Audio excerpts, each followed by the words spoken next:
창세기 50장 1절부터 14절 말씀 마음을 집중하시고 함께 읽어보시겠습니다.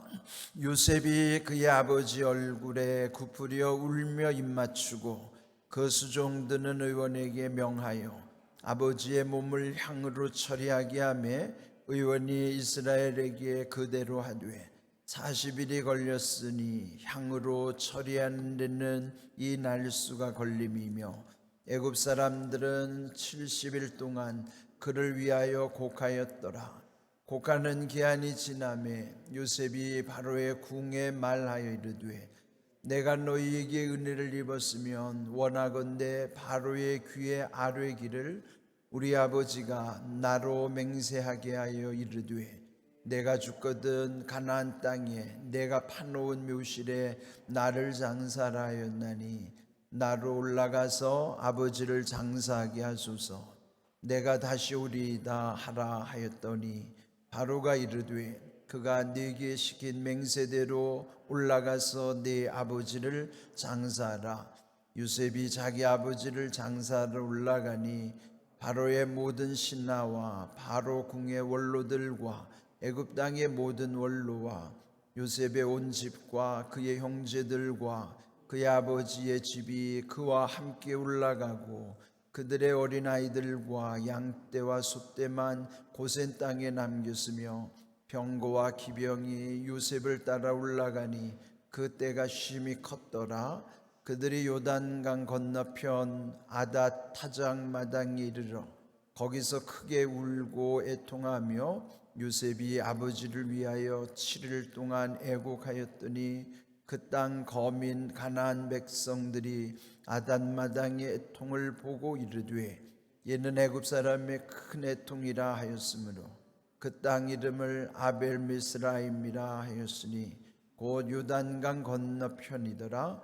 야곱의 아들들이 아버지가 그들에게 명령한 대로 그를 위해 따라 행하여 그를 가나안 땅으로 메어다가 마므레 앞 막벨라 밭 굴에 장사하였으니 이는 아브라함이 해쪽 속 에브론에게 밭과 함께 사서 매장지를 삼은 곳이더라.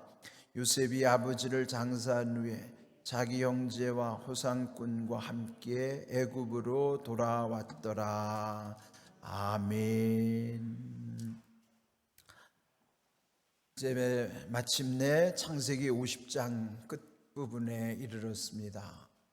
여기 이제 50장에 보시면 야곱의 장례식과 더불어 그 마지막 끝에는 요셉의 죽음으로 이 창세기가 끝나고 있습니다.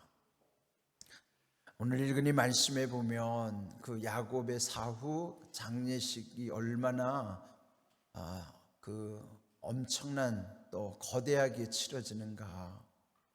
이제 그렇지만은 이 중요한 것은 야곱이 자기의 장례를 이미 준비하고 있었다는 것이죠. 그의 나이 147세로 인생의 이제 마침표를 찍었지만은 그러나 그는 살아있는 동안에도 결국은 그 열조 아브라함과 그 아버지 이삭이 묻혔던 곳 그리고 거기 그 가나안 땅에 자기가 묻혀야 된다는 사실을 늘 기억하고 있었습니다. 여기 이제 요셉이 애굽의 총리가 돼서 그 가나안의 흉년이 들었기 때문에 이제 그 집안이 다 이 애굽 땅으로 내려오게 된 것이죠. 이제 거기서 죽은 줄로만 알았던 그 아들 요셉과 상봉하고 또 17년 세월을 나름 행복하게 인생을 살다가 마무리하게 된 것입니다. 그 나이 130살에 그 애굽에 내려왔는데 17년 세월을 마치고 147세로서의 인생을 마치게 되는 것이죠. 네, 그때 그 야곱이 아들 요셉에게 명령했던 대로 자기 시신을 그 애굽 땅에 묻지 말고 그 열조의 무덤이 있는 가나안 땅에서 장사를 지내도록 하라. 그래서 오늘 제목을 야곱이 명령한 대로 나를 장사하라.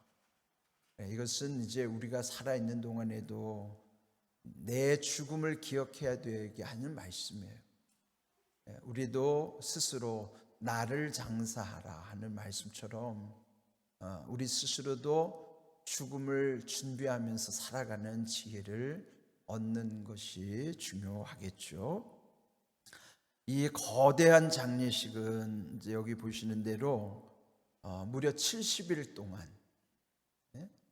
70일 동안의 그 장례를 이제 그 애굽에서 먼저 행하게 되는 것입니다. 그 첫 번째 절차가 40일 동안 그 염을 하는 거예요. 그래서 저기 이제 그 시신에다가 향 처리를 하는 것입니다. 여러분 아시는 대로 애굽 이집트에 보면 지금도 거기 여행을 가게 되면은 그 피라미드라는 이런 큰 왕들의 무덤이 있잖아요. 그 안에는 왕들의 시신을 썩지 않도록 이 안에 내장을 다 드러내고 향 처리를 하고, 그래서 이제 방부 처리를 하는 것이죠. 썩지 않도록. 그리 하는 까닭은 영생불사, 그렇게 해서 죽지 않고자 하는 열망 때문에 시신이 썩지 않게 하는 거예요.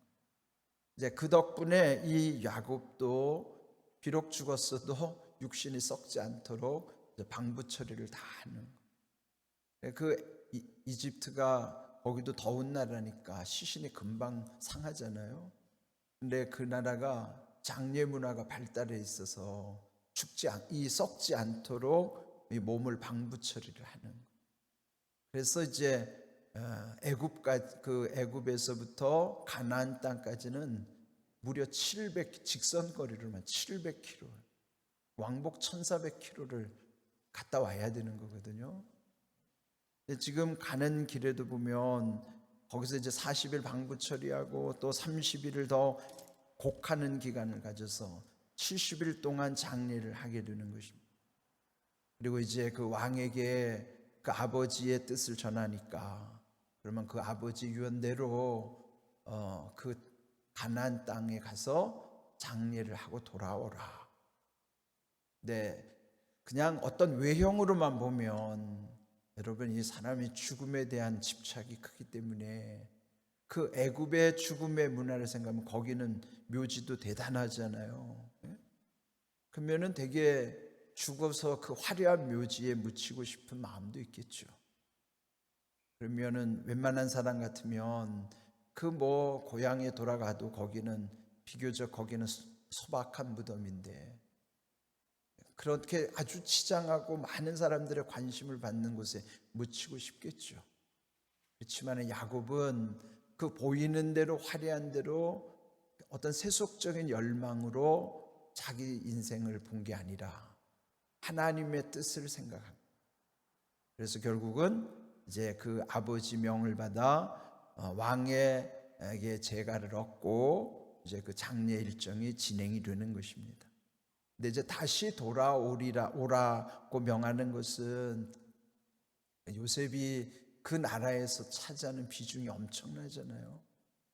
그 7년의 풍년, 7년의 흉년의 그 기간을 지혜롭게 잘 치료했기 때문에, 그래서 이 요셉에 의존하는 것이 큰 거예요, 왕.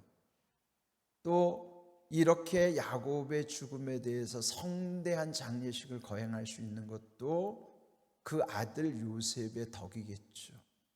그러니까 우리도 그렇잖아요. 보통 어떤 가정의 대소사 중에서 결혼식을 치를 때 보면 그 부모의 영향력이 크지만 이제 그 부모님이 돌아가셨을 때의 영향력은 그 자녀들이 어떠하느냐에 따라서 그 모든 장례의 그런 규모가 정해지는 것처럼, 그렇게 해서 지금 이 야곱의 장례를 하게 되는데요, 거기에 동행하는, 거기 따라가는 인원이 얼마나 대단합니까? 네, 여기서 보시면 7절에 요셉이 자기 아버지를 장사하러 올라가니, 이제 가나안으로 올라가는 거예요. 야곱의 그 바로의 모든 신하와 바로궁의 원로들과 애굽 땅의 모든 원로와 요셉의 온 집과 그의 형제들, 또 그 아버지 집이 그와 함께 올라가고 그들의 어린아이들과 양떼와 소떼만 고센 땅에 남겨두며 병거와 기병이 요셉을 따라 올라가니 그때가 심히 컸더라. 한번 상상해 보십시오. 모든 고관대작들이 다 동행하고 이대로 생각한다면 어떻게 보면 거기 궁궐에는 왕만 남아있는 것 같은 느낌이 들잖아요. 근데 여러분, 그 최고 통치자의 입장에서 그 모든 것을 다 허락하는 게 쉽지 않죠. 여기다가 또 병거와 기병까지 따라 올라갔다 그러면 여러분, 되게 왕 밑에 2인자는요 호시탐탐 정권을 노리는 거예요. 세속적으로 보면. 네? 왕도 항상 2인자를 의심해야 돼요. 혹시 저놈이 나를 죽이려고 모반하진 않으려나. 그럴 수 있죠. 그래서 경계하게 되는데 지금 이 바로는 모든 것을 다 허락하는 거예요. 기병과 마병, 병거까지 다 동행하게. 그만큼 신임하고 이제 그 요셉에게 모든 것을 허락하게 되는 것이죠. 그러니까 그 요셉의 영향력이 얼마나 큰가. 또 하나님이 함께 하시는 형통의 인물 요셉이 얼마나 대단한 것인가. 어제도 말씀을 나눴지만 그 열조, 이 4명의 그 믿음의 조상들, 우리 여기 이제 창세기 12장부터 50장에 보면 4명의 열조의 신앙들이 나온다랬죠. 그 중에 아브라함은 믿음의 표상이고, 또 그 아들 이삭은 순종의 표상, 또 야곱은 변화의 표상, 그에 반하여 이 요셉은 형통의 표상, 형통한 거예요. 13년 세월의 그 모진 고난을 압축적으로 당했어도 그 이후에 30살 이후에 그 인생은 아주 탄탄대로를 걷는 거예요. 이렇게 살 수 있다면 얼마나 좋은 인생이겠어요. 그래서 이 요셉이 형통한 것, 성경에 보면 요셉은 형통하였더라, 형통하였더라. 근데 그 다음에 뭐냐면 하나님이 함께 하시면, 형통의 비결은 하나님이 함께 하셨기 때문이라는 것이죠. 그래서 이 마지막 이 창세기 50장에 보면 얼마나 이 장엄한 모습, 요셉의 인생이 얼마나 참 대단했는가, 이제 이런 걸 다시 생각해 되는 것이죠. 이제 그렇게 엄청난 장례행렬이 무려 그 700km의 길을 가는 거예요. 그게 얼마나 걸려서 거기를 가겠어요. 뭐 그렇게 아주 빨리 간다 하더라도 상당히 걸리는 시간일 거예요. 자, 그리고 나서 여기 그 행로를 보면, 가는 그 행로, 경유하는 것을 보면 10절에 그들이 요단강 건너편 아다 타작마당에 이르렀다 그랬죠. 그러니까 이제 요단 건너편이라는 것은 애굽에서 올라갈 때 그대로 지중해 해변을 따라서 쭉 올라가면 곧장 가나안으로 들어가는 아주 지름길이에요. 그런데 여기서 요단강의 동편이라면 이렇게 돌아서 갔다는 거예요. 이게 무슨 뜻일까요? 옛날 이제 훗날 400년 지나서 그들이 출애굽하는 경로예요. 이렇게. 이게 어떤 의미일까요? 미리 야곱의 장례를 통해서 400년 후에 있을 그 민족의 대이동을 미리 예행 연습을 해보는 거예요. 하나님이 얼마나 치밀하신지 아시겠죠?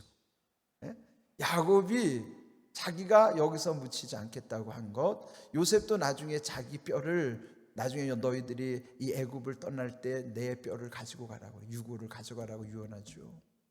그러니까 미리 그 후손들이 이 애굽을 떠날 때, 출애굽할 때를 대비해서 하나님 미리 다 그 경로를 예행 연습하게 다 이렇게.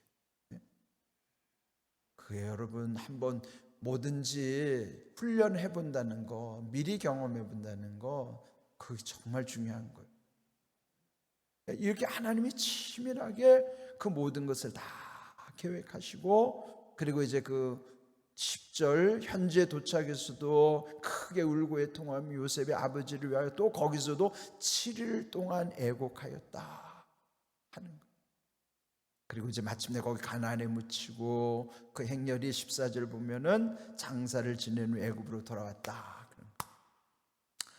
여러분, 뭐 누구나 다 죽는데 뭐 장례식이 화려하고 이런 게 중요한 게 아니라 야곱이 자기의 죽음을 항상 준비했다고 하는 거예요. 저도 목회자다 보니까 이제 성도들의 마지막을 이렇게 지켜줄 때가 있어요. 이제 가서 임종을 지킬 때도 있었지만은 대개 이제 장례를 하게 되면 제가 항상 제 나름대로 마음에 새기는 게 있습니다. 항상 거기 장례할 때마다 그 앞에 이제 고인의 영정이 있잖아요. 영정. 그 영정 속에다가 제 얼굴을 한번 거기다가 넣어보는 거, 상상을 해보는 거예요. 나도 언젠가는 저기 영정 속에 내 얼굴 들어갔을 텐데, 지금은 내가 여기서 이 장례를 집례하지만 훗날 나는 저기 주인공으로 누군가가 나를 위해 여기서 집례할 것이고, 내 아이들이 이 앞에서 나의 마지막을 다 지킬 텐데, 그런 모습을 상상해 보는 거예요. 그는 이제 뭐냐면 나를 장사하는 준비를 하는 거예요.